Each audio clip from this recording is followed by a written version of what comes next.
अब ये वो टाइम था कि जब आदम अलैहिस्सलाम इस सिचुएशन में पहुँचेंगे तब अल्लाह उनको बताएंगे कि अब आपने माजरत कैसे करनी है।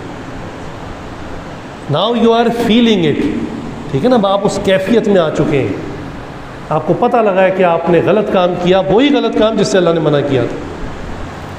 तो अब अल्लाह ताला ने इनके कल्ब में अल्फाज डाले, रब्बना ज़लमना अनफुसना व इल्लम तग़फिर लना व तरहमना लनकूनन्ना मिनल ख़ासिरीन। या अल्लाह, मैंने और मेरी वाइफ ने, हम दोनों ने अपनी जान पे बड़ा जुल्म किया। गुनाह करके बंदा अपने ऊपर जुल्म करता है, किसी पे जुल्म नहीं करता। और अगर आपने रहम ना किया और अगर आपने माफ़ ना किया तो हम दोनों ही नुकसान उठाने वाले हैं। या अल्लाह, आपकी ज़ात तो बड़ी अजीम है, आपको क्या फ़र्क पड़ता है, हम ही नुकसान उठाने वाले हैं। तो आदम अलैहिस्सलाम को तौबा इस्तिग़फ़ार की कैफियत समझ में आ गई।